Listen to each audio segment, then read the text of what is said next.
નમસ્કાર દર્શક મિત્રો, આપ જોઈ રહ્યા છો Banas crime 24 news Gujarati channel. હવે જોઈએ આજના મુખ્ય સમાચાર।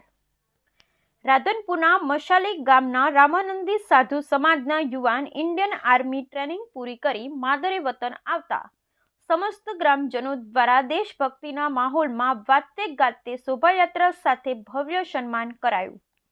ભારતીય ફૌજ ઇન્ડિયન આર્મીની ટ્રેનિંગ પૂર્ણ કરી માદરે વતન આવતા બજરંગભાઈનું મશાલી ગ્રામજનો દ્વારા ભવ્ય સ્વાગત કરાયું।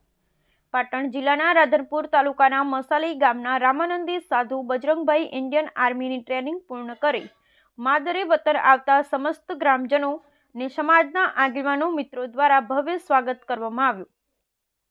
રાધનપુર રાપરિયા હનુમાનજી મંદિરે દાદાના દર્શન કરી આર્મી મેન બજરંગભાઈના સ્વાગતને લઈ ગ્રામજનો સહિત આગેવાનો અને મિત્રોએ ભવ્ય બાઇક રેલી યોજી હતી। ઇન્ડિયન આર્મીની ટ્રેનિંગ પૂર્ણ કરી બજરંગભાઈ પોતાના માદરે વતન મશાલી આવતા ગ્રામજનોએ વાતે ગાતે દેશભક્તિના ગીતો સાથે સન્માન કર્યું હતું। રાધનપુર તાલુકાના મશાલી ગામનો યુવાન ઇન્ડિયન આર્મીની તાલીમ પૂર્ણ કરી પોતાના માદરે વતન મશાલી ગામે પરત ફરતા સર્વે ગ્રામજનોએ ભેગા મળી દેશના ઇન્ડિયન આર્મી જવાનનું વાતે ગાતે ઢોલ નગારા સાથે તિરંગા સાથે બાઇક રેલી યોજી ભવ્ય સ્વાગત કર્યું હતું। માદરે વતન પરત પધારેલા ઇન્ડિયન આર્મી જવાન સાધુ બજરંગભાઈ ભરતભાઈને ફુલહાર પહેરાવી તિલક કરી મોઢું મીઠું કર્યા બાદ રાપરિયા હનુમાનજી મંદિર મહેસાણા હાઈવે પાલનપુરથી મશાલી ગામ સુધી ડીજેના તાલે દેશભક્તિના સૂર સાથે હાથમાં તિરંગા સાથે યુવાનોએ રેલી યોજી શોભાયાત્રા કાઢી સમગ્ર ગામ દેશભક્તિના રંગે રંગાયું હતું।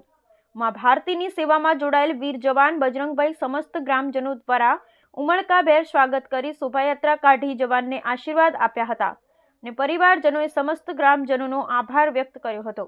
Bureau report Anil Ramanuj, Radhanpur, Patan. મારું નામ સાધુ બજરંગભાઈ ભરતભાઈ છે। મારું ગામ મશાલી છે અને હું ઇન્ડિયન આર્મીમાં છું। મારી રેજીભાઈ સિગ્નલ છે और મેં જબલપુરમાં ટ્રેનિંગ કરી છે અને હું 30 દિવસની રજા લઈને આવ્યો છું અને મારે 2 તારીખે રિપોર્ટ કરવાનો છે અને મારું પોસ્ટિંગ આસામમાં આવ્યું છે। સારું લાગે છે। આ લોકોને કહું છું તમે બી આવો, દેશની રક્ષા કરો અને જોડાઓ ઇન્ડિયન આર્મીમાં।